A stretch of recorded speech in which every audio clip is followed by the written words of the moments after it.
I specifically don't edit, so that's one thing I haven't really touched on. I was going to do a monologue at some point. Mental health is not perfect. Life is definitely not perfect.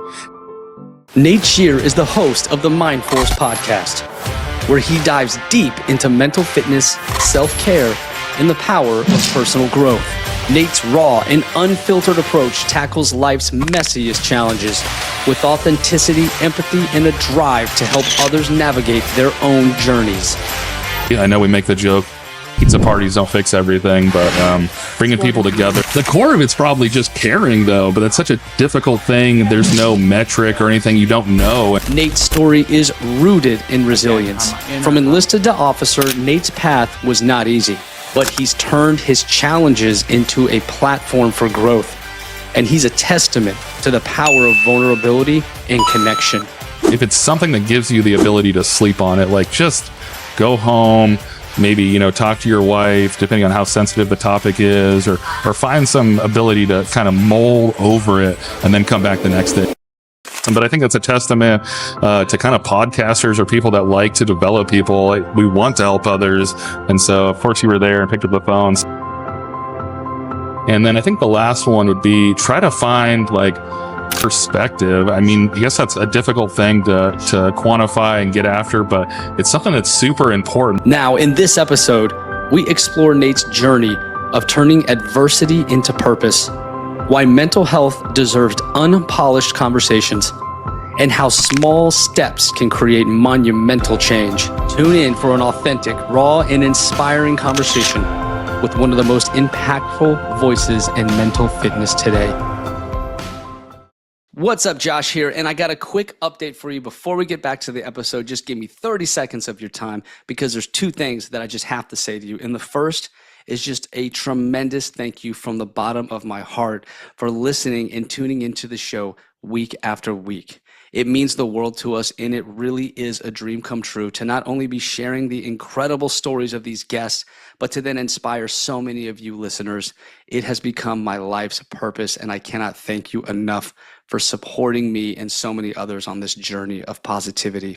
But secondly, it's a dream where I feel like we are just getting started, and the sky is the limit. I am so excited to see where this goes, and I'm so blessed to have you on this journey. And if you appreciate this message, if you appreciate what we do here at the Hero Front Podcast, please follow us on this app. Hit subscribe. Now, if you do that, here's the promise that I'm going to make to you. I am going to do everything in my power to make this show as good as I possibly can now and going forward. We're going to deliver the guests that you want me to speak to. We're going to have the topics that you want to hear about. And of course, we're going to keep doing all the things that you've always loved about the podcast. Thank you from the bottom of my heart. Now let's get back to the show and let's get after it. My man, Nate Scheer. The first thing I want to talk about is your podcast, because I want to make sure, we get that out in the open so folks can just look you up right away. Okay. I hate when people wait till, this is my pet peeve, when they wait till the last 5 seconds to give you a shout out. No one's listening to that. They've checked, they're already done. Once they heard the back and forth of the conversation being done, they've already turned it off. So we're gonna change that. Okay. We're gonna do it at the very beginning. So I want you to talk all about MindForce, mental fitness, and career stories. Okay. Like why you started it, how you started, how do you feel about it now? Where do you want it to go? Things of that nature. Okay. And then into questions, back and forth. Sure. And then what? That's it? That's about an hour. Okay.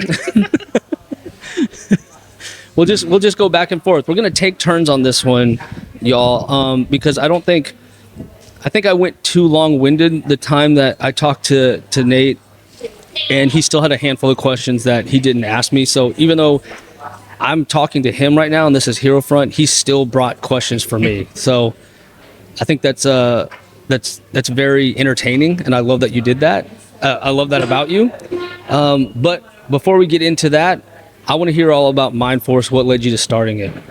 Absolutely. So I'm Nate Scheer, the host of MindFront, career stories. Really just want to highlight why I got started and kind of where we're at now. So I'm through about 20 episodes recorded. Really wanted to honor and lead the legacy of my grandmother that I've kind of touched on in other episodes. Lost her when I was in middle school, or actually elementary school. So that was a difficult time for me, and she was a very bright and a wonderful person. And like Josh had mentioned in our previous interview, I'd never really thought of it, but she kind of her light lives on through me, which I think is super cool. I'd never really thought of it that way. So super great to think of it that way and continue that going forward. So I'm super excited for that. Really, I mean, it's kind of a low bar to set, I suppose, but I really just want to make sure that if anyone was ever having a difficult time, the worst day of their life or whatever it may be, some story they heard either from myself or a guest was able to connect and to just pause and stop before making any permanent decisions to these temporary problems we got going on. There's too many people that have been lost at this point. So hopefully just that story would be just enough pause where someone could swing by.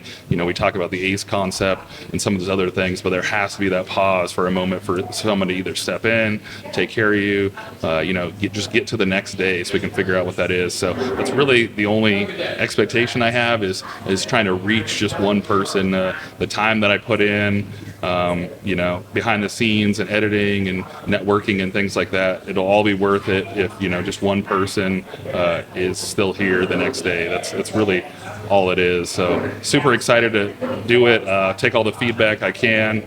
I know I have a lot of filler words and things to work on. I'm trying to work through some Toastmasters right now, trying to work on it. So but I specifically don't edit, so that's one thing I haven't really touched on. I was going to do a monologue at some point, but since I have the time now, I don't edit and cut out all the ums and all the filler words that I could, because I feel like the topic is a sensitive topic, and it's mental health, and mental health is not perfect. Life is definitely not perfect, and so it's odd to me to broadcast this perfect thing that's finessed and just done in this very specific manner when life is crazy. So I'm going to be putting them out that way. It doesn't mean I'm not going to try to be professional and things like that. I'm going to give it my all.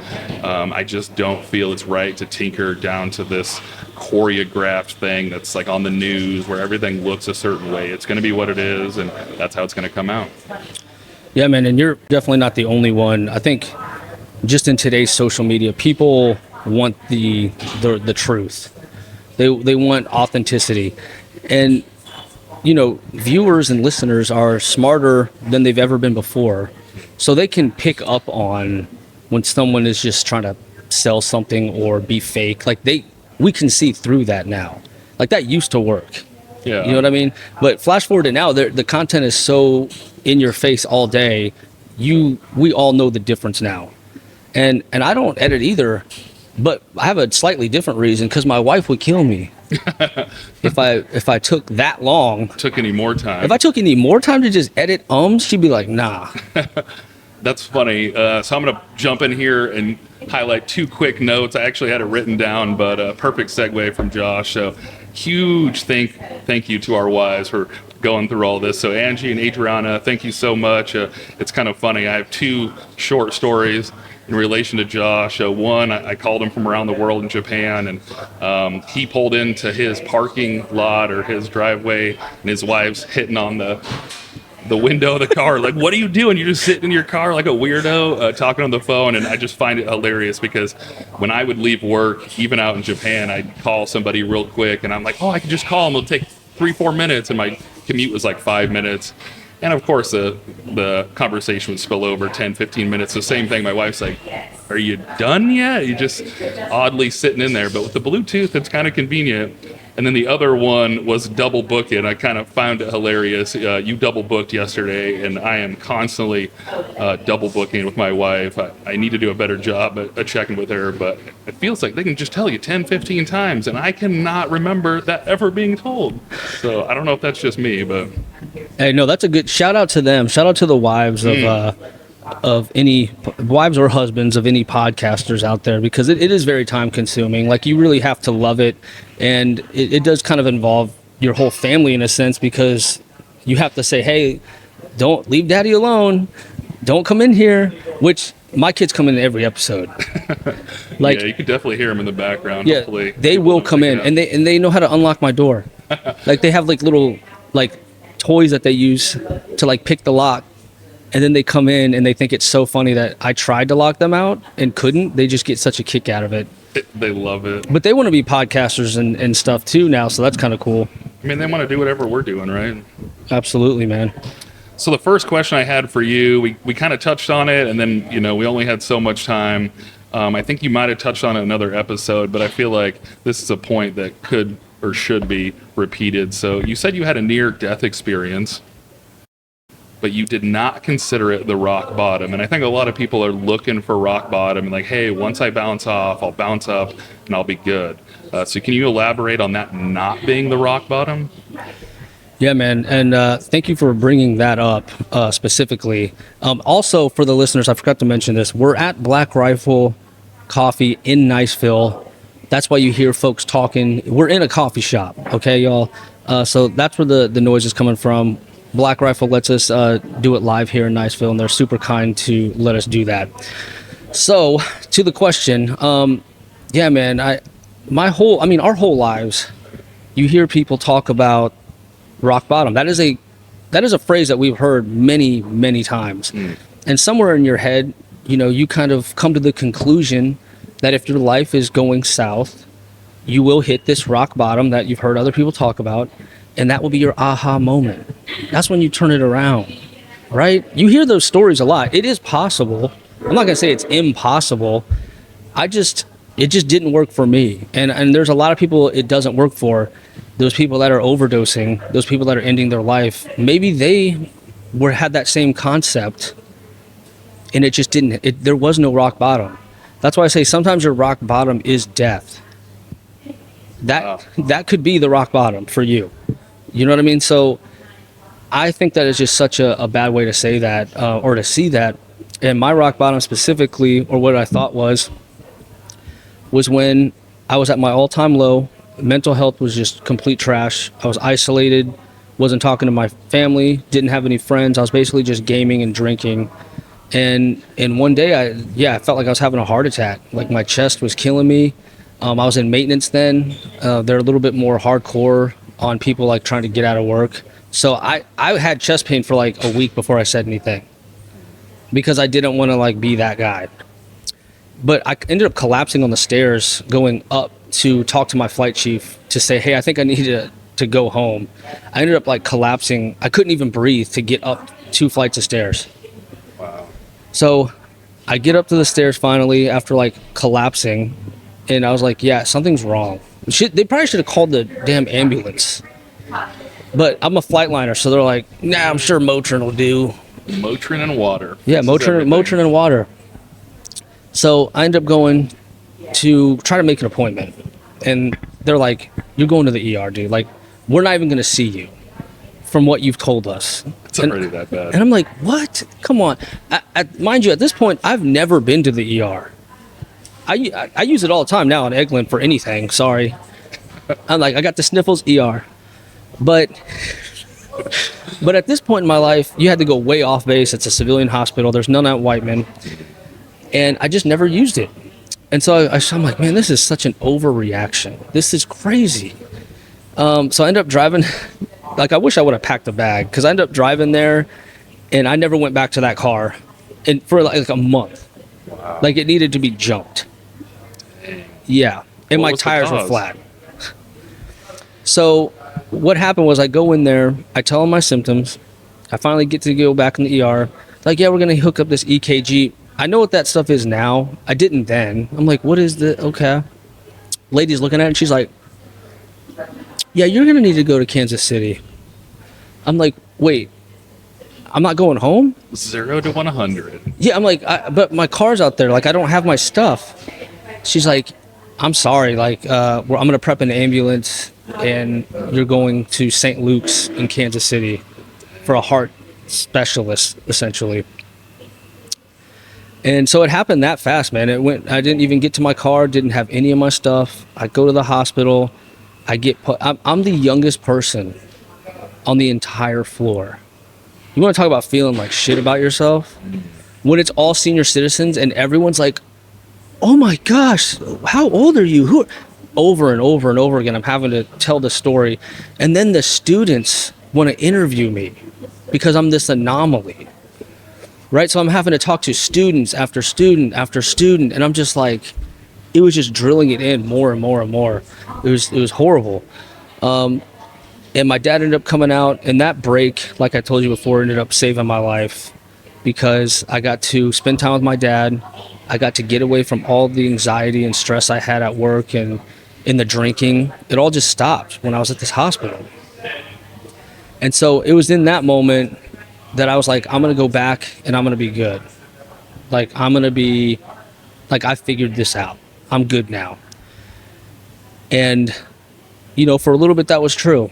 I had like a month off of work, even when I got back, because I had a cardiac catheter. And so I was recovering from that, which was the most painful experience of my life. And so I had a month off, and during that month, all I did was play. I still was isolating. I still was playing video games. And that first day back, I was like, this is not going to work. Like, I'd never worked on the problems. I didn't fix any of my problems. I still hated myself. I still wanted to drink. They were all still there. And I was so disappointed that that wasn't my rock bottom, and that's when I started realizing that I might just die from these habits, right? And for anyone out there who feels that way, who's looking for a terrible moment or a hospitalization to fix you, you're still going to go back to your life. You're still going to go back into your problems. You're still going to have to face yourself and your demons. And so to those people, I say, go in the opposite direction. Don't look for the rock bottom. Don't look for some traumatic event. Start going the opposite direction, connecting with people, making friends, making an effort to get out of your house, stop isolating, and just take baby steps. Like, I didn't do this overnight. You know, really it took years. There was one year where I had a lot of progress, but at that point I had made so many baby steps. I was in a whole different point in my life. And before I realized it, like, I was healthy again. And it was all leaning into the people that I love, accepting my flaws, going to therapy. You know, I had a really bad insecurity about myself that I didn't realize was causing a lot of tension and anxiety. So just admitting, like, that I'm not great at everything, that I suck at certain things, and being able to, like, articulate that. Just, reading books, listening to audiobooks, going for runs again. I just started going in that direction, little by little by little. And by the time, a few years had gone by, I felt healthier than ever. I was still drinking here and there. I didn't quite quit that yet, but I was definitely a different person. I was in a new career field, and I actually felt like I had something to live for at that point. And it was all leaning into the positivity and the love. I think that's a really important thing to keep in mind. So as people are listening, I think a lot of times we want this grand gesture, positive or negative. But I think if you look at like James Clear's book, Atomic Habits, or one of the books that's somewhat similar to that, is making the small changes and then you start to feel better, or making your bed from the Admiral or whatnot. Those small things I think are what's really important, and they add up. And I think the one thing that's interesting is it can go either way. Like, I'm sure you didn't get to what you felt was rock bottom, or I wish we had a different word, because like you said, it's not a great thing to really talk about and not a great thing to wait for. But you didn't get to a low point all of a sudden, and you don't get to feeling awesome all of a sudden either. And so I think that's one thing that's difficult, is we don't want to do the small things like, oh, it's just so small, who cares, it's insignificant. But it's not. You start to feel better, and then things get better, and then like the domino. I guess we talked about that last time. The domino. That's a really good analogy. So I think for anyone out there, really just try to do one thing a little bit better than the day before. Simon Sinek said it once that just makes so much sense. He said, do you go to the dentist thinking that you're not going to have cavities because you didn't brush all year, but the day before you see your dentist, you brush 100 times? Did that help? No. Like, it's not doing it all at once or in spurts or even a lot all at once. It was the little bit each day that prevented those cavities, right? I once he said it that way, I was like, I get it now. Like, I understand. That's definitely true. I mean, we make the joke about the gym. You're like, oh, I went to the gym. Where's my six pack? I mean, it's I still funny, do but that. it's like you want results instantly, right? But we know, consistency is what's important. Absolutely. All right, I'm gonna flip it on you now, man. We're flipping it on you for once, first time. Have you ever been a guest? No. Oh wow. Okay, so this is new to you. That's why you brought questions for me. Yeah.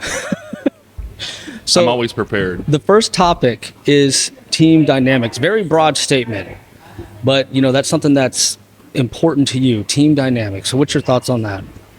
So it's something that's really important to me because I feel like everyone should feel comfortable and respected and things like that at work. And so it's something I would love to have a little conversation and kind of go back and forth on what you've seen has worked and not worked. It seems like there's a lot of challenges. You got a lot of different people. You have people from different generations and how they grew up and different experiences.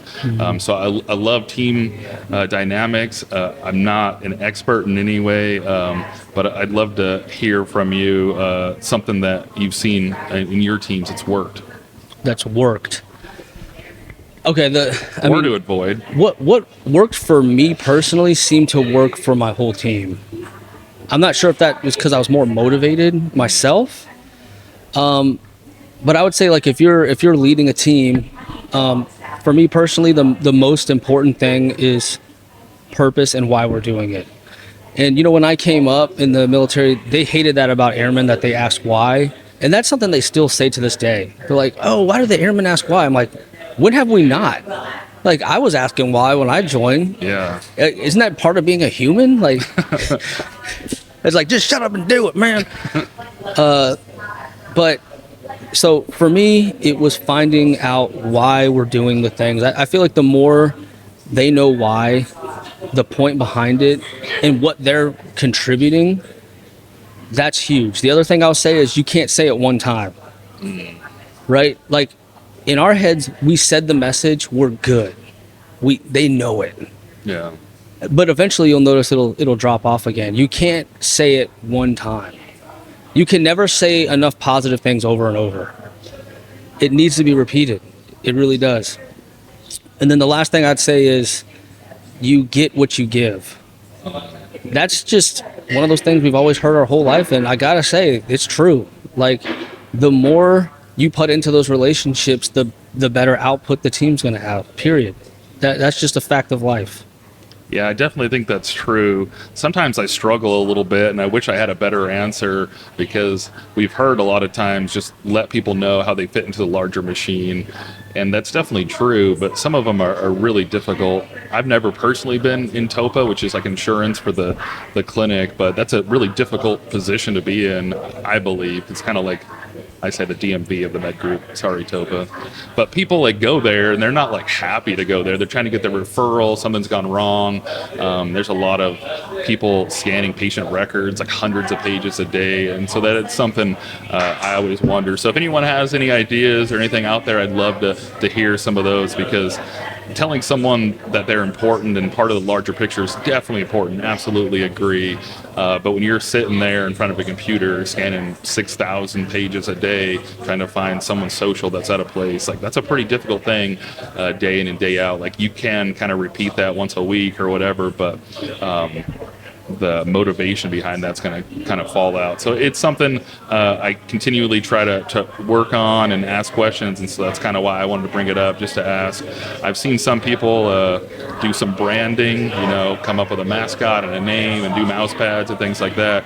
Maybe that's a little cheesy, but I think any time that you can bring people together and kind of rally on something, even if it is a new name or something like a mascot or stickers or whatnot, probably doesn't work for everybody. I know we make the joke, pizza parties don't fix everything, but bringing people together. They do that day. They do that day for one day. The core of it's probably just caring, though, but that's such a difficult thing. There's no metric or anything. You don't know until many days or years, or maybe even leave the flight before you understand if the person, you connected with. And so asking about their family and, making sure you remember their names of their loved ones and things like that. It's definitely important. It's just a difficult thing because I don't know. You see it right away. It takes a while, but team dynamics definitely important. Trust. I feel, back when we were, big and fat Air Force, after, the 90s going into the 2000s, I mean, we were crushing it. I remember when my dad was serving, bro, he had like the 80s lifestyle. He had the aviators, the blonde hair that was out of regs, the mustache. He was grilling.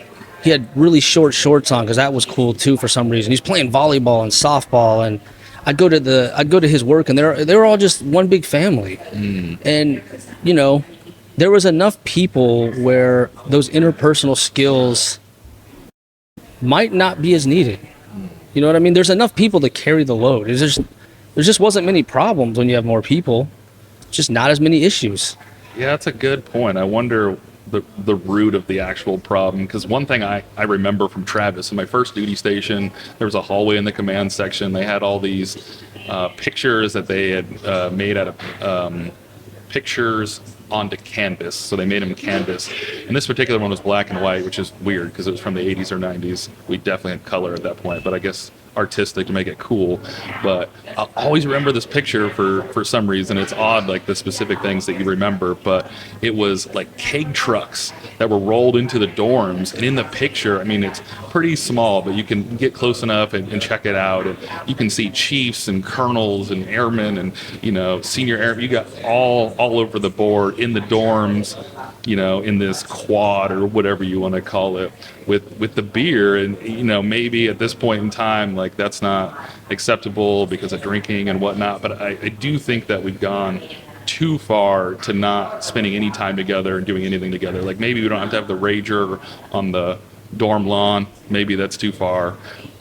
I'd probably argue the other way, but maybe we need to find a happy middle. And that's one thing that's a little frustrating in the Air Force. We love one pendulum to as far as we can possibly swing that thing the other way. So I'm sure the keg truck, someone, passed out, got drunk, did something crazy, and then they're like, never again, and shut them all off. Because for a while there, Travis was dry. So you couldn't drink at all. So we had a guy, he was a reservist, he crossed over, a 35-year-old guy couldn't go home at night and crack a beer in his own dorm. Like that's just a little far. So I'd like to see some middle ground where we're spending some time together, doing escape rooms or whatever. The unfortunate part is somebody ruins it, right? So I guess that's the downside. Someone was, a little too schmoozy. I mean, when I first joined, when did you join? 2009. So I joined in 2004, and my first base was Guam, and it still was like that. Like, I can clearly remember my supervisors trying to get with airmen at the dorms drinking. Did I think they were super creepy? Yes. One even tried to fight me once. This is how out of control it was. Oh. Yeah, he tried to beat me up, man. Shout out to Sergeant Hardy. Oh, boy. Yeah, there's definitely some middle ground that needs to be... Because I remember, like I said, Travis was dry, right? Yeah. And so I felt bad for, like, the 35-year-old reservist. He couldn't even have a beer. But it was funny. They got a new wing commander. I guess funny is probably not the right word, but ironic. They got a new wing commander in. He's like, okay, guys, I'm going to give you alcohol back. Just mind your P's and Q's this weekend. We'll see how it goes going forward. They stole two 50-inch TVs off the wall. There was like a sexual assault, like a rape. It was crazy. Oh, geez. It's like, okay, and it's gone again. Like, they lost it all in one weekend. So I did feel bad, but when you look at, the output, like, you get what you put in, I guess. So if you're being crazy, you're going to get the repercussions, unfortunately. So. Yeah, one person can do a lot of damage. Yeah. I've seen that at Okinawa, too. Oh, yeah. That was a dry base when I was there. People trying to hide in people's gardens and stuff. Yeah, that was happening. Marines sleeping on couches. Stabbing people, that's what it was when I was out there. And it's awful because the Japanese media gets it. It's like, it's a bloodbath. I was like, it was probably like 3 drops. I'm not saying the Marines should be stabbing each other, but I'm sure it wasn't a bloodbath. But I mean, if you think about their view of crime, we're the crime. It's us. We're the crime half the time. It's definitely us. So yeah, that is why they're blowing up, because they don't have anything else to talk about, man. Like, that's a huge story. All right, what else you got, man? Okay, next question. So I'd like to dive a little bit deeper on the alcohol. So what role did alcohol play in that journey of depression, and how did that impact your mental health? I think in the Air Force, we have going aways at bars, and people are grabbing beers to take to houses, and it's like a commonplace. But I mean, how is that intertwined in your journey, and kind of where are you at now with alcohol? Man, that's it's like some of the best nights of my life were because of alcohol. You know what I mean? Like, it can truly have you let loose in ways that are just seemingly impossible. I don't know how else to explain it. Like, there's just certain nights that I'll never forget that are so funny and so crazy because of alcohol. But with me personally, I just wasn't prepared for that amount of substance, like mind-altering substance.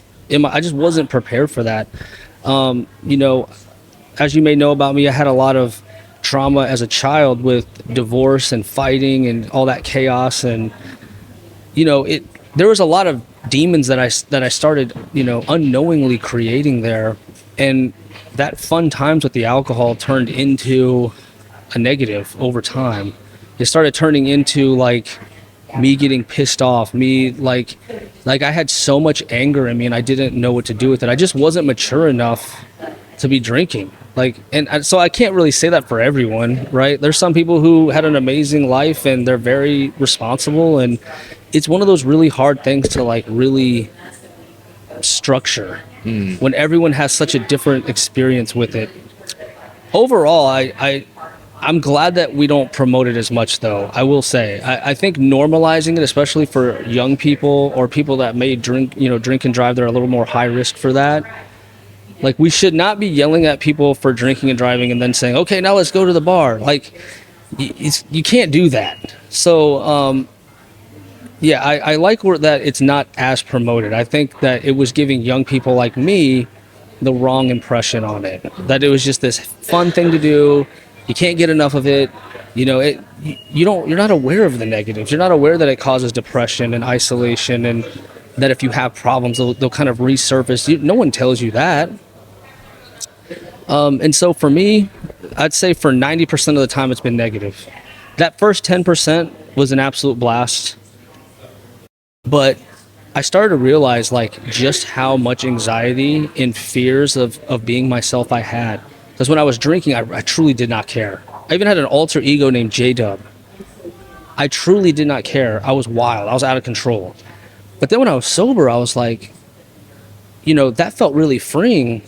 Why can't I do that all the time? It's because I was super insecure. I had a lot of demons I had not yet faced.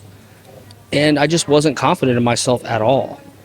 And that alcohol started to become a crutch in my life to feel confidence and social and all that stuff, because I just didn't know who I was and just was not comfortable in my own skin. And drinking can prolong that for as long as you want it to, knowingly or unknowingly. The best I've ever felt in my life, the reason I'm able to talk to you right now, is because I stopped drinking. Because I didn't have the crutch anymore. And I like to compare it to Batman. When Bane breaks his back and he's stuck in that prison that's just a hole in the ground. Do you remember that scene? It's got to make that jump, right? Yes. Got to build up. Yes. So he climbs up and he keeps failing at the jump because the rope is holding him back. The rope psychologically was preventing him from making the jump to escape out of that hole. Once he took the rope off, there's nothing saving his life. He was truly had to do it on his own. He makes that jump. And it was psychological the entire time for him. Wow. Yeah, that's a good one. When you got to do it, you got to do it. Right. So me stopping drinking, I took the rope off and I made the jump. And I'm a better person for it now. I like I said, I would not be talking to you right now. I used to get a lot of anxiety just talking to anyone. So when you go out, if someone is out there struggling with it and someone, you get to the house party or whatnot, even if it's a kid's birthday party or whatnot, like, do you feel weird when someone offers, or do you have any techniques to make that a little less weird? And, no, I don't drink anymore, or like make them feel weird about it? Or do you bring your own drink? You bring a seltzer? Or... So at first I was weird about it. Like, I don't want anyone that's like, oh, I'm just gonna stop drinking and everything's gonna get better. Everything's gonna get worse at first, right? Including how awkward you are. But take that time to really like focus on yourself, learn about yourself, because you've been avoiding it your whole life, your whole adult life at that point, right? So there is that time where, yes, I was super awkward about it, and I did lose some friends because of how awkward I was, or some acquaintances, I would say. I stopped getting invited out to certain bars because it's like, that dude's weird. Like, he made it weird, and I didn't know how to not make it weird. But so my recommendation now was just, as long as you have a drink with you, even if that drink is just me drinking this water, they're not really noticing what's in your hand. They're not looking at your cup and trying to decipher what's in there, the beverage that you have. If someone hands you a shot, just hand it to someone else. People handed me shots, I just find someone behind me, here you go. Works every time. People love free shots. Yeah, they just get a free shot. It's very easy to just hand off to someone. So it gets easier with time. But then what I've noticed is, especially in like when everyone's drunk but me, you can run circles around people. Like, they're truly handicapped. Like, you don't realize how off people are until you're sober and they're not. And then you're like, wow, they're like children. That's funny. It reminds me of a Jeff Foxworthy joke. He talks about, everyone should be the DD. You make so much money. You stop at every gas station on the way home, say, oh, I got to fill up again, and just pocket that money. They have no idea what's going on. They're trying to figure out why you stopped at the gas station for the sixth time. But they don't know. You're rich. Especially when you get blackout drunk, you just repeat yourself over and over and over again. Oh, it's so embarrassing. Oh, my God. And that's one thing I also want to touch on. Don't let the drunk you make decisions in your life. Like, you could plan around it all you want, but don't rely on the drunk you to make the right call. Because for me, it's failed me every time. Like, everything I tried to do to make sure I had a healthy drunken night always got out of hand. I always pushed it too far because I was not me anymore. I was J-Dub. And I went ballistic, and I got in trouble. The most embarrassing moments of my life were 100% because I was drunk. Like, those are the moments when I knew I had a problem. Like, I would feel very confident and outgoing and this and that, but something will happen that you just can't handle because you're drunk, and then you're like, whoa. Like, I'm actually an idiot. Like, what am I doing? And I have plenty of stories on that too that I can tell you another time. Those embarrassing moments. Was there a specific moment where you're like, I have to quit? Or was it a series of moments? Is there an eye-opening if someone's like, dang, no, I just go out, I have fun, I'm just social, I'm cool? How does someone know if someone's drinking at home like right now and they're like, how do I know I'm at that terrible place? I would say first of all, if you're content with just doing it by yourself, just drinking by yourself, I'd say that's a huge red flag. Because I know that you didn't start like that. You know what I mean? So if you find yourself looking forward to drinking alone in your closet, and in your closet, questioning your life, yeah, that's probably a red flag. I'd also just ask your friends, ask your peers. Just let someone know. Once you say it out loud, you start to own it. It's easy to avoid it when you don't acknowledge it. But when you say it out loud, you've just taken the first step in taking control. That makes sense. All right, back to you. Professional development for people, yourself and others. Another broad topic, but professional development is close to your heart. Yeah, so I just want to touch on that, as leaders, and by leaders, I mean, like pretty much anyone in the military, because we're all leaders to a certain extent, even if you're just, a colleague of someone, trying to encourage someone to do that personal development. There's so much you can do. And I feel like there's just not enough of us trying to get out there and do it. And I mean all types of different stuff, because sometimes it's like one specific program or one specific thing that kind of gets pushed down our throat, like Air Force cool, and those are only related to your job or whatnot. But I'm talking about anything. I mean, you want to learn more about real estate or CrossFit or whatever it is, because some people will tell you that it doesn't better the Air Force, and I completely disagree with that. There's so many times where there's some skill or something you've done outside the military, even if it doesn't directly relate back to your job.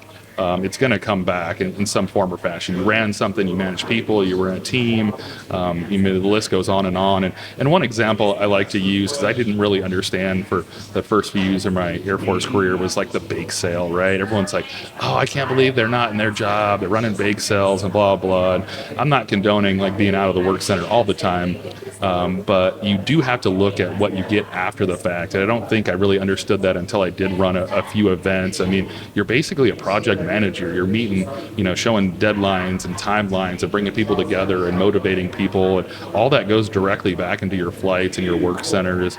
So I know, if you're on the Airman NCO page or something like that, bake sales and things of the nature get a terrible rap.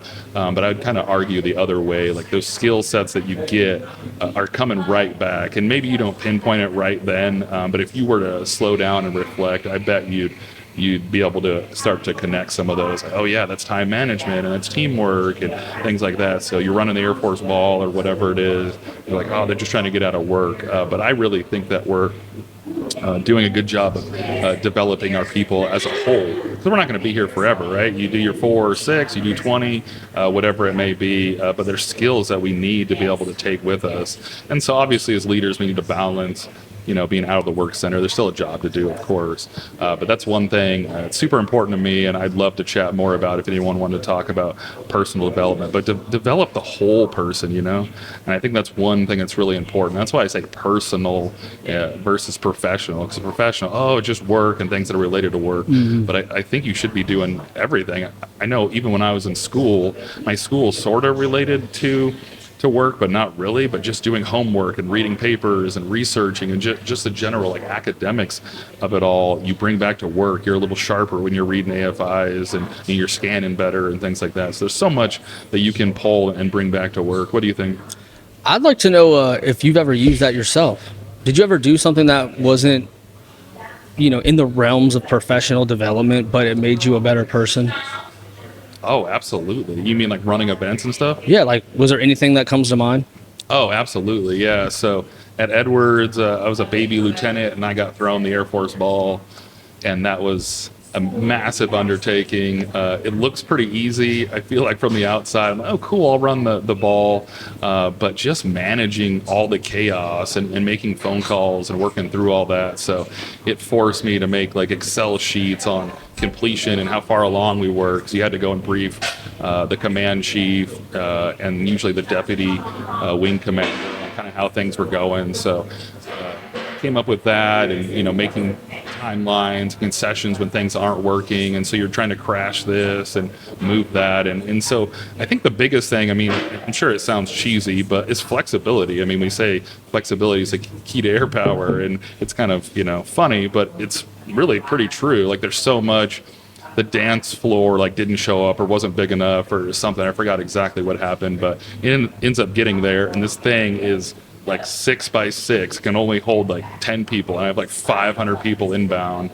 So we found some creative way to make the outer around the outside, the actual wooden platform danceable, so you can make it work. But you just got to kind of work through those things, and I think that's one thing that we need more of. We need more resiliency, which I kind of hesitate to even say, because it's at this point kind of a buzzword, and I don't want it to be a buzzword, but I think resiliency comes from going through things that are difficult.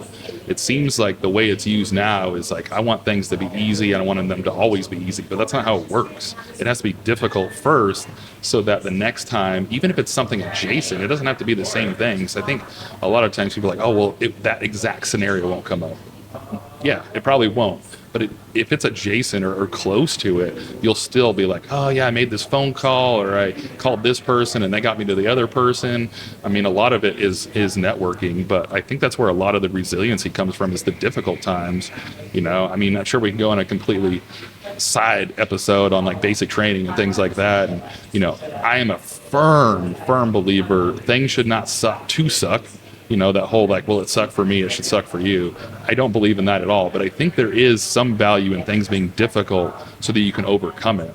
Because I think like with your, overcoming alcohol and some of these other things, it's not the thing that, the alcohol itself or things like that. It's the success, it's the backside to say, hey, I did that. I was in a low place and now I'm here. It's the front, the forward facing. I think a lot of times we focus on the past, the rearview mirror and things like that. But conquering, I think, is where resiliency comes from. Yeah, man. Right? Yeah. Beating it and being prepared to take it on. Like, have you ever, felt really low in your life and then like the worst thing happens or challenge hits you and you're not 100%? I mean, that's awful. That's a scary place to be. So I think a lot of it's like a CrossFit workout. The ones where you get like breaks like every minute on the minute. Oh yeah. But there's like, it's high intensity, but then there's this little break in between. Just enough. You have to take advantage of that rest time. Like I know some people who just lay down, just flat out on their back, just lay out. Like you have to take advantage of the times that aren't tough so that when it is tough, you're ready to go. Yeah, absolutely. Yeah. Yeah, I think that's one thing we're kind of missing is pushing through those difficult times. And I think that's a byproduct of social media, which is funny because we're all on social media. And you had touched on it earlier, which I was going to jump in, but I got sidetracked because, ADD. But it's interesting because social media, everything looks good. The trip's amazing. Like we highlight our vacations and things like that, but not the more negative aspects. And so it's interesting because I was going to highlight this earlier. I actually posted a Facebook post on kind of the struggles my family is going through right now, where we were sent here to Hurlburt for this 1-year fellowship, and we thought we were going to stay here on staff. So we bought a house and we got the kids enrolled in school. We're using the scholarship. We're putting the stuff up on the walls. Things seem like they're going pretty good. And then find out, after this 12 months, we're going to Mildenhall. So it's like, geez, overseas, huge flip. And so I posted about it, and I hope that when people read it, they don't see it as a complaint. But I want to be more real when I post things, because it's like always posting the flashy, the good, the, whatever. And we're, struggling a little bit. Not saying that we're not going to overcome it. We're not going to sit and, just cry about it, not move through it. We're gonna come together like we always do as a family and move forward. But I purposely put that out there because we should highlight some of the struggles too, right? Let's let people in on that as well. Absolutely. I don't do that often. Right, it's hard. I'll be honest with you. The times that I have, I was in a very bad spot. You know what I mean? Can anyone help me in this? So like if you see me doing that, you probably should help me. Go get Josh. Yeah. But I do need to get better at that. I guess for me, it's just, there was a time where I saw too much of complaint. I think politics just ruined it for me. Like I saw so much negativity and fighting that like it kind of turned me off to even considering posting. You know what I mean? Yeah. But I do agree with you. You don't want to appear like everything's perfect. I would never want to do that, because if I do that, then people who are struggling are going to feel that much worse about it, because they're like, look at this person's family, and they're, I've thought that way about people, and it's made me feel way worse. That's true. Like, I'll tell you a perfect example. My best friend, Ronnie, I went to Albuquerque with my wife to visit him. We were traveling through, and we stopped there. And man, I just thought he had this like beautiful house on base. He could see like the Sandias, like mountains. He had this amazing gaming setup. This is when I was still a big gamer. He had 2 daughters and a wife, and I had my wife, but I didn't have like a lot of things or belongings. I didn't have kids, and I just remember feeling like so behind. But actually, he was going through a chaotic marriage that ended in like a physical alteration where they ended up getting divorced. Whoa. But see, I didn't know that. You know, while I was there, I just saw the good. Yeah. I didn't realize that they're in turmoil. You know what I mean? You never know what's going on. But like, I felt so awful about my life and where I was at and how behind I was because I had this, you know, view that this life was perfect. And so that's why I don't ever want to portray that. I know I do. I'm hoping that with these episodes, they hear that it's not true. But picture-wise, I could see how they would think that. Absolutely. Okay, so want to make sure we're helping everyone out there. So what advice would you give to someone who suspects a loved one is dealing with depression or alcoholism, but doesn't know how to approach the subject? Kind of awkward, right? How do you get through that? Man, that's another really frustrating. I've had friends that were addicts that aren't serving, you know, that are civilian friends, and I couldn't help them. You know, when they say, like, I tried. I think everyone should try, but when they say the person has to be ready for it, there's some truth to that. There really is. And sometimes you're not the person that can get through to them. Like, if you bring it up and you address it, actually, I promise, if you're the spouse, you're probably not the person because you've already been so annoyed by it that just merely talking about it at all causes a fight. At that point, that's probably what that would look like. And I know from experience. My wife was the last person I'd want to hear talk to me about drinking. You know, this is the person I've been hiding it from. That's a good point. You know, so that she'd get off my back. I don't want to hear what she has to say about it. So I think just realizing that, hey, maybe you're not the person to get through to them. Who do they trust? Who do they always listen? There's someone that we all have that, like, our spouse knows we always listen to that person. Always. Right? We all have that person in our life. Reach out to that person, be real with them, and if they care enough about your loved one, they will continuously reach out. And as long as they're making an effort to try, that's all we can do. That at the end of the day, that's all you can do is just know that you did try to help that person and you made yourself available. But ultimately, it's going to be their decision. Absolutely. That's good stuff. All right, back on you? Yeah. All right. Separation between enlisted and officer. You've been both. You've commissioned. You've done the impossible. Congratulations. Also, happy birthday. Thank you. How old did you turn? 36. 36. Wow, you look. I was going to guess like 34. Oh. So you're a little behind on that. Okay. You're looking sharp, my man. I need to get those numbers up.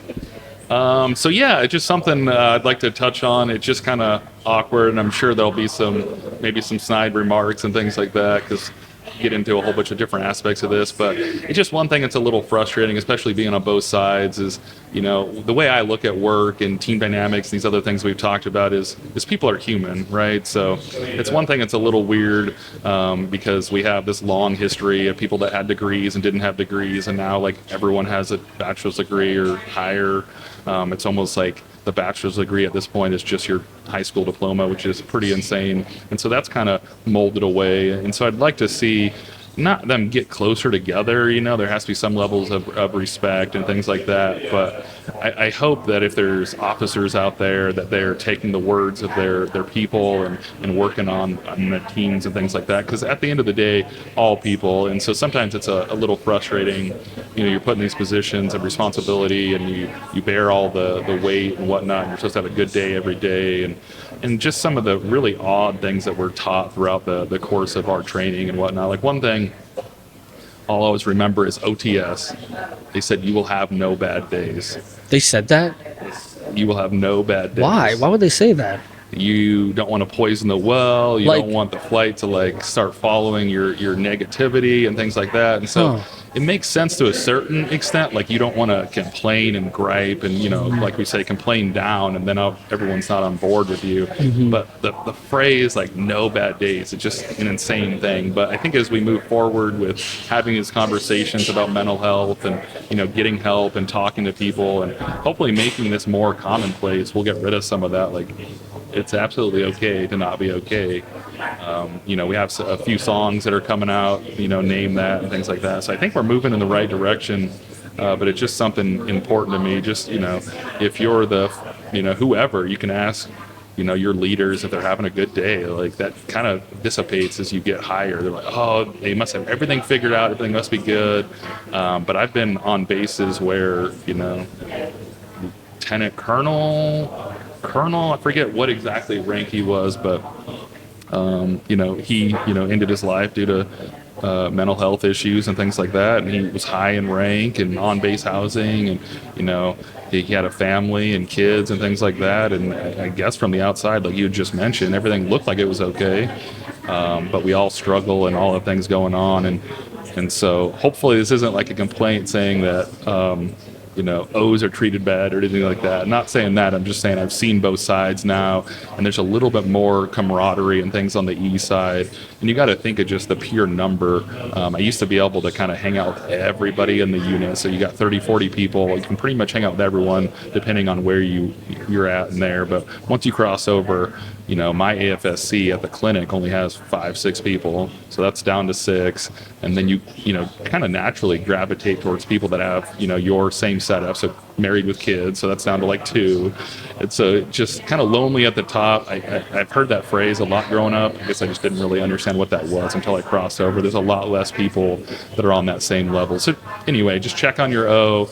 And if you are an O, make sure you're receiving and taking all the advice and things of the E. I remember when I crossed, I thirsted. I wanted a senior NCO so bad, but where I was set up, the senior NCOs, there's only a few of them. They all got pulled to SEL positions or superintendent positions at the time. And so there wasn't as many in the flights. And so it's sad. I've been on some briefings or forums for, you know, tech sergeant release or master sergeant release, and one thing that has come up multiple times, which completely makes me sad, is like, why won't my O listen to me? They, you know, disregard all my ideas and things like that. And being on the flip side, not having somebody, I wanted it so bad, I would have eaten up everything that came my way. So if you are, be receptive, really sit on it. And then the final thing I'd say is circle back. It's something we don't do a great job on. If you can't do it for some reason, that's perfectly fine. You have directions, you have a boss, you have things like that, but just try and circle back. And you don't have to tell everyone everything. There's certain things that maybe don't need to be disclosed, but you do need to circle back with, you know, some of the stuff if you can, because it feels like the person gave their idea over and over and then it went nowhere. It did go somewhere, maybe it got shut down, there was no money, there was no manpower, you know, whatever it may be, but try and circle back and kind of give that reason. It was a great idea, thanks for giving it to me, but it just won't work. Maybe now, maybe we could look at it at a later time. No, that's sage advice, man. Because if someone feels like they're just being ignored, they're gonna stop bringing up issues. Yeah, which goes back to trust, right? Yeah, and then eventually it's gonna fail from the inside out, and suddenly you as the O have to explain this issue that you weren't really aware of, and then when you get back to your office, you're thinking, why didn't anyone tell me that? You know what I mean? Yeah. What the heck? What in the world? Yeah, it could be because they feel like they're not being heard, so there's no point. So I think that is sage advice. How have you tackled that? Have you ever seen any good feedback? I know I had a flight where I actually opened up an anonymous survey link just to try to get some feedback, didn't hear anything. And then, you know, you got to leave the flight or whatever, or you do get a few things in there, but it's just like the flight sucks. Okay, I can't really do anything with that. That's not actionable. So how do you guys have weekly meetings, or how do you get information up, or is it just that trust? So I've seen 2 different command teams here since I've been at Eglin. The first one did everything, in my opinion, the wrong way. They were all about what they can quantify. You know, I can quantify the work that you've put in. but like things like professional development, investing in people, things that you can't quite quantify, kind of went to the wayside. And yeah, without communication, without those opportunities, there was no trust. And it was not a fun place to work at. I'd say the current leadership team is doing it the right way, where they have cut out a tremendous amount of time for professional development, made an entire survey just on that, created a committee to come up with unique concepts and ideas and guest speakers and just things that aren't the typical things you've seen a million times, right?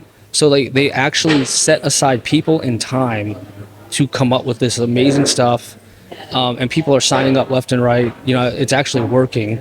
And then they're also having a lot of, they cut out time to have squadron and flight functions. Like they're making sure that that happens. I've seen that interaction really tremendously help. So like on paper, you're like, I just wasted time, right? We could have all been working. But what if that was an investment that in turn made everything about them better, and now more work's getting done? What if that happens, right? That's what I think happens. Yeah. It's just hard to make a decision like that if all you're looking at is numbers. Yeah, it is interesting, the different types of culture. I just went through the Engage course at USAFSOS, and we were talking about the different types of cultures, and we're like very timely and, you know, results oriented and things like that. And so there was one example that was in there where there was a guy and an interpreter, and the guy was talking to someone at a bus stop, and the bus shows up, and if they don't get on the bus, they're going to be late for this meeting. And so the one guy's freaking out because he's from our culture, so he's like, we got to be on time. It's all about timeliness. And the guy's like, no, if we were supposed to be on their time, we would.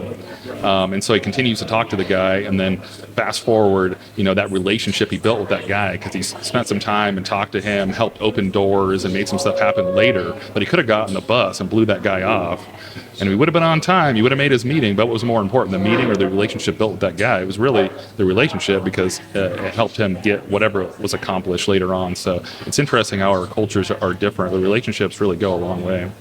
Oh, absolutely. And the less people you have, the more important that is. And every day is a new day of less people for us. Yeah, do more with less, right? Right. Every day that goes by, there's someone who left, and that position's now closed. That happens every day. Absolutely. So the trust and the investment is paramount, in my opinion. The last thing about this, I'll just say his name because I'm giving him a shout out. His name's Colonel Brett Link. He's a pediatrician, great guy, great leader. The other thing he does, I notice, is he always celebrates the small wins. He will always find any little thing that's positive that someone did, and he'll coin them or give them a shout out, but he always celebrates the small wins and has something nice to say. Always. I think that you know, means a lot to us when we see someone taking the time to notice it and then follow through with it, like you were saying. Yeah, that's interesting, where sometimes we want it to be this grand gesture like we were talking about earlier. I was actually just talking to General Tyker. He actually retired, but he was my wing commander at Edwards. And one thing I thought was so amazing, and I'll remember forever, is during the award ceremonies, he would sit down, you know, the week before the award ceremony and memorize the accomplishments from your 1206. So he was saying the exact number, the exact thing off your 1206. He'd pick like one or two, and it was the exact bullet off your thing. And someone asked him, because he'd do open forums at the end, like, why do you do that? And he said, if you're going to put in all that hard work, it's the least I could do to know what you did. And so that was one thing I think is super cool, because we think like, oh, we got to take everyone out to lunch, we got to spend money, we got to do these things that take time and effort and money and all these different things. He just spent some time memorizing some stuff, and that was super powerful because he dedicated his time for you. So yeah, pretty interesting. Yeah, they say time's the most valuable resource. Yeah, you got to check that. You give someone your time, you know, whether that's doing the research that guy did.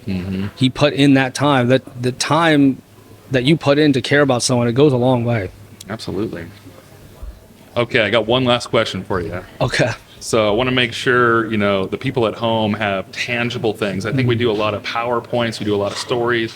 I love stories, but I want to make sure we got practical things that people can go and make things happen. And so what are specific coping mechanisms or self-care practices that you have now that have helped you through this healing? What's something someone could take today, this week, this month, and work on something. So I would say you have to know yourself. And what I didn't realize for so many years is that that looks different for everybody. So I'd always try to follow, like, I'll just be David Goggins. Maybe if I run 5 miles every day and cuss a lot and yell, maybe that will work. So just knowing yourself, knowing what's good for you and what's bad for you. I think internally we do know those things. I started journaling. There's this dude on YouTube. I'll put it in the description because I can't remember. I think his name's Clark. But there's this guy. His whole spiel is journals for men. And this dude is killing it on YouTube. This is his full-time job now. Wow. So he's come a tremendously long way. He has courses and a staff and all this stuff.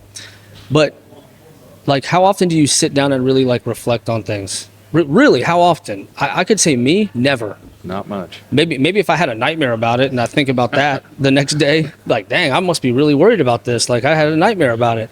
But like, did I ever take the time to get to know myself, to write things out? The answer is I never did that. I was never mindful. I just wasn't. And I'm still struggle with that. So I'd say the journaling, taking time to know yourself will help you so much in knowing, like, kind of giving you that compass on what's helping your life and what's hurting your life. And once you've identified that, it's building the habit to actually stick with it.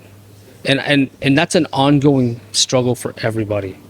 Little steps. Like Jocko Willink, I think he takes a picture of his watch every day. Yeah, the 4:30 and I hate him for that. I want to, I shouldn't threaten the man. He can obviously kill me with one hand, but I'm envious of his dedication to waking up that early every single day. I also admire it, and I realize I need more of that. Maybe mine's not 4 in the morning though. Maybe mine's 5 in the morning. But still, I got to figure out what that is and follow through with it. Yeah, get that day started. Absolutely. Just not at 4 a.m. He's got a 3:30, I think, one picture. Is it? He's crazy. I mean, did you even sleep at that point? And the people that are like, just go to bed early. I can't. Like, the sun is still up. I know it's 7 p.m. Your boy ain't going to bed. No, I'm going to sit there and watch shit for 3 hours. Like, that's so hard for me. Yeah, absolutely. Okay, we can't let you off that easy, man. I know that was the last question. We are at 1 hour and 3 minutes. So like I said, it would take an hour, and it did. I got to ask you some questions, man. You got off too easy on this. I want you to tell me a time where you failed or struggled and you got through it. What did you struggle with? So I think the biggest one in recent memory was actually crossing over and commissioning.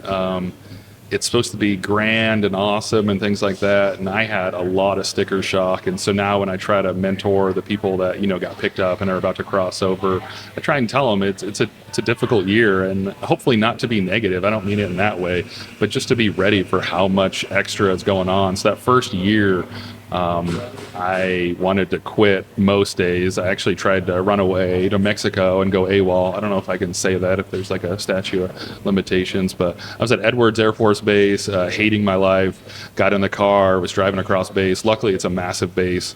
My wife luckily called me.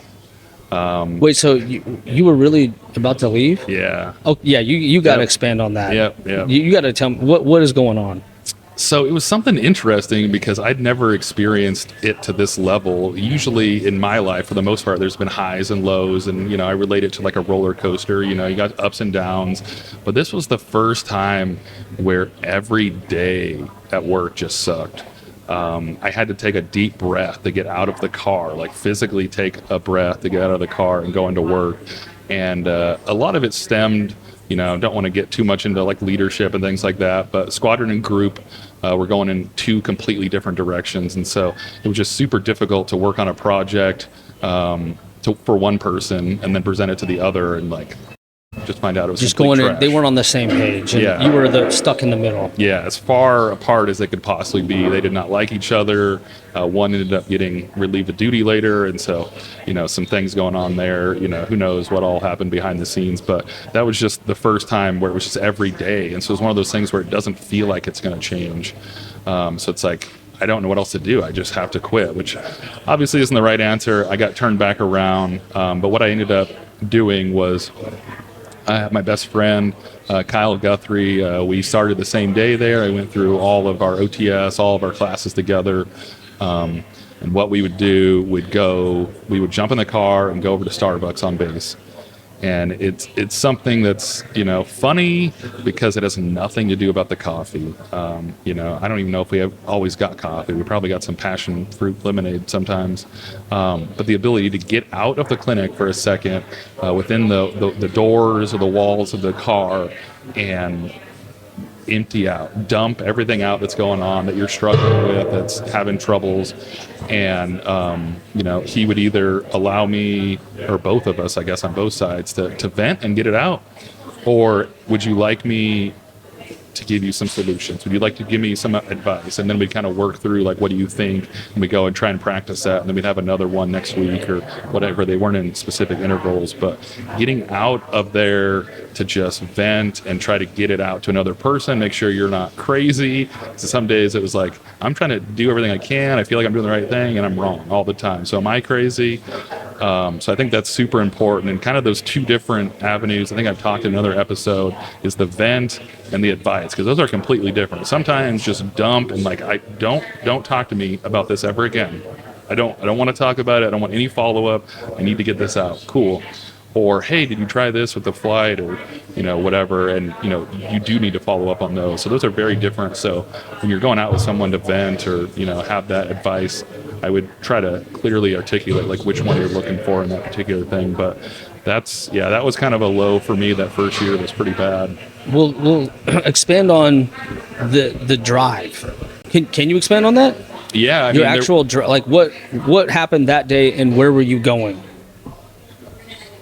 I actually don't remember what happened that specific day. It was just felt like a build-up, and it just kept going. And so whatever it was kind of snapped. There might have been something else going on personally. That's probably what it was. My daughter, my first daughter, she lives at Travis with her mom, and so that's why I tried to get pulled back to Edwards at the time. And so I think there was some challenge in trying to get her picked up for visiting or something. And then that combined with work, I think, was kind of the last straw where let me just go drive. And maybe I didn't, truly intend to run to Mexico. Maybe it was, a long spirited drive was enough. But at the time, it felt like just get in the car and try and get out of there. And Edwards is huge, so I didn't even get the gate because it takes like 30 minutes to get across that thing at 70 miles an hour. That place is huge. But yeah, so. Did you call anyone in that car ride? No, my wife called me and was like, hey, what's up? Just by chance? Yeah. I was like, I'm running away. She's like, you're not. Okay, cool. Talk me through, and blur. Absolutely don't remember, what the words were or whatnot, but voice of reason and things like that got me turned around. But that year was pretty rough because I'd been in smaller units and had been in staff meetings, and so I had this, for some reason, disillusion that I knew everything that was happening, and with punishment and all these things that happen behind these closed doors, and I'm like, I got it. It'll be the same thing. Just let me cross over. I was like, that's not quite how it works. There's a lot of things that are happening that you're not aware of, and especially the amount of things that are laid on your shoulders is kind of crazy. I went to tech school, came back, and I had 28 of these blue folders handed to me when I came back. I was like, oh, what are these? Appointment letters, all with my name already signed. Like, you are an expert on 28 different programs, from emergency management, security management, anti-terrorism, go down the list, unit deployment manager, and they're all group level programs, and you mess up, the group will be mad. It's like, okay, cool. And I don't know anything about any of these. And I had one other troop, and it's like, figure it out. And so the responsibility was tremendous day one.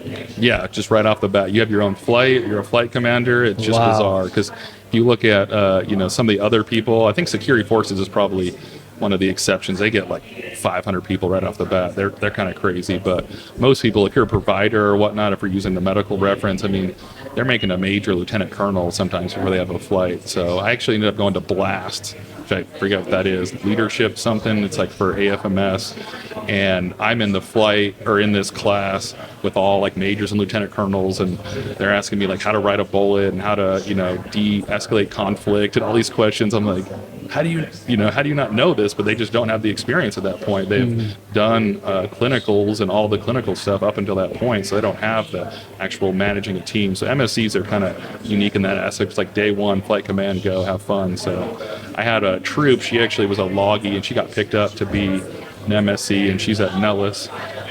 So she was in one of the larger flights, TOPA, there at Nellis. And she's second in command, so no big deal. You can learn and whatnot. Flight commander gets deployed. So she's like a second lieutenant with like this massive flight of TOPA with civilians, contractors, and the active duty. So yeah, we kind of just get thrown in from day one. So if you're going to be an MSC, I'd love to coach you through it. I'd love to get people to the other side. But just be aware there can be or may be some sticker shock flipping over. You don't always know what's going on. Yeah, man. Are you on an MSC Facebook page by chance? I am, yeah. Did you see their podcast? 41 Alpha, yeah. Yeah. See, 41 Alpha, yeah, those guys are great. Yeah, I was just on theirs. Yeah, it's funny. We were like a day apart, I think. Yeah, so I definitely want you to link up with them because they're, you're an awesome dude. They're awesome dudes.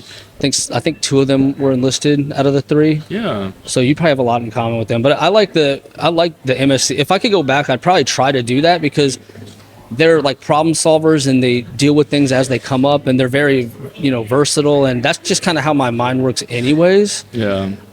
So I always love that, that job exists. I think it's so important to have that person just kind of rein it all back in. But last question for you. You used to be enlisted. What rank were you? Staff. You were staff. Okay, so you had some supervision going. You just kind of entered that world. You went through ALS. Yep. Had some troops. Give me 3 lessons learned during your time as an officer. 3 lessons learned. I think the first one would be pausing or reflection of some kind. You'd kind of touched on it earlier, and I think as like a humans, it's something we need to do a much better job of is pausing. But there's so many things that get emotionally driven and heated, if it's disciplinary, if it's, things like that. And so the first thing I would do is pause and try to figure out what actually happened. And so that's one thing I learned very quickly, being logistics. So logistics is one of my favorite flights. I love it. I love to see the stuff come through the door, that tangible thing of, making sure the mission happens. But one frustrating part about logistics is it's always our fault. No matter what meeting I would sit in, where I was at, even if I was in the hallway, like the immediate thing is like logistics didn't do something, didn't order it, they let it expire, they something. And 9 times out of 10, it was funny. I'd go back, get in demos, which is a system we use to look at stuff, and it was like never put in by the customer. So the customer is like flinging it towards us, saying it's our fault when they didn't even do it. So that's one thing I would say, pause and like research, try to figure out what actually happened. That works in like every situation. So if it's like personnel, like Sally, hates Billy and they're arguing, like trying to figure out what happened. It's going to be he said, she says. You're not going to get like the perfect picture, but try your best to try to, ask a couple people like what happened. And we've all been there where like we jump to conclusions and we were wrong. I've done that. Oh yeah. Like the first person talks to me, I'm like, what? Oh my God, this is unacceptable. And then, I'm kind of freaking out on the other person, and come to find out like I was kind of lied to. Yeah. Or certain things weren't told to me. Like that is such an important tool to have in your toolbox. It's just, don't let their energy affect your decision making. They might be spun up and furious and upset, but like, don't let that impact your ability to like decipher what actually happened and what you should do. So that pause and think, that's spot on, man. Yeah, so I think the first one, I guess I'll kind of tailor. That would actually be like research or trying to figure out like what actually happened. The second one, I would say like sleep on it. I think that's something that's super important. Obviously, you got safety issues you would have to step in, or zero tolerance things, racism, sexual, different things like that. Have to jump in on those, right? Those are zero tolerance. But if it's something that gives you the ability to sleep on it, like just go home. Maybe, talk to your wife, depending on how sensitive the topic is, or find some ability to kind of mull over it and then come back the next day. So that'd be the second one. Try to sleep on it if you can. That's something super important. And then I think the last one would be try to find like perspective. I mean, I guess that's a difficult thing to quantify and get after, but it's something that's super important. Like we were all raised different. We were all, lived in different lives and things like that. And so I think this kind of ties into the first one, like getting the picture better. If you don't understand where the person's coming from, you're really not going to be able to get like a good picture out of that. So try to sit with the person and understand, where they're coming from, or maybe have them try to explain like what they feel. And obviously if you have repeat incidences of things, maybe it's excuses, maybe it's different things, but I think the last thing is try to get that like real perspective of it. So yeah, I think that'd be the third one. Awesome, man. Yeah. Well, we did it. We did it. Yeah, hour and 16. Awesome. We're at Black Rifle. This place is packed. It's awesome. It's because we all got the day off, except for my med group. I don't know if I told you this. I volunteered to help run the urinalysis program. Oh, DDR. So I'm working with the manager of that Nice. as she does turnover to the next incoming manager. They threw it out there. I was like, yeah, let's do it. But the blessing is now I'm here on family days. Nice. See what I'm saying? So they're doing a split shift. Not your boy. I saw that parking lot full when I drove off base. I said, see y'all later. So we're here today. We're spent time together. We're in Black Rifle, Niceville. It's been an epic morning. I already feel great and refreshed talking to you, Nate. And I just want to give you a shout out for basically, having your wins and your losses expressed in a way that people can take something away from it. I notice you're really good at articulating that, and it helps me just to hear you talk about it. But you went from enlisted to officer, which a lot of people think is impossible. There's, you know what I mean? Even including myself, even though my dad did it, I'm like, you're encouraging folks to follow that same path. And sometimes that's all they need. And you're that guy to like kind of get them started, just to have them start looking into it, just to consider it.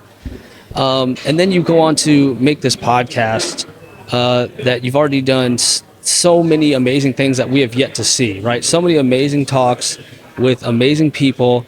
And, you came to me and asked for help and advice. And I love that you were able to do that. You know what I mean? Because that's a hard thing to do. Yeah. Is to come to someone and say, hey, I need your help. I need your advice. It's hard to put your pride aside and do that. So the fact that you did that, I immediately trusted you and loved what you were getting after and wanted to support you in any way. And so I'm extremely proud of you at all your accomplishments, from going from E to O. I know it's not easy, but you're still getting after it. You're still working on it. And I'm so proud of you for being an officer, running a podcast, and going above and beyond to try to help people. So I just wanted to thank you, Nate, for being you and for creating this awesome podcast, MindForce. Thank you a lot. Yeah, I really appreciate taking the time, and I really appreciate you picking up the phone and taking that. I know I'd reached out to different people on different things, and sometimes people are too busy to even pick up. So just picking up and walking through that is super awesome. But I think that's a testament to kind of podcasters or people that like to develop people. We want to help others, and so of course you were there and picked up the phone. So thank you much, and yeah, this has been a great time. Absolutely, y'all. Thank you so much for listening. This was the hero's journey of Nathan Scheer, and we're out.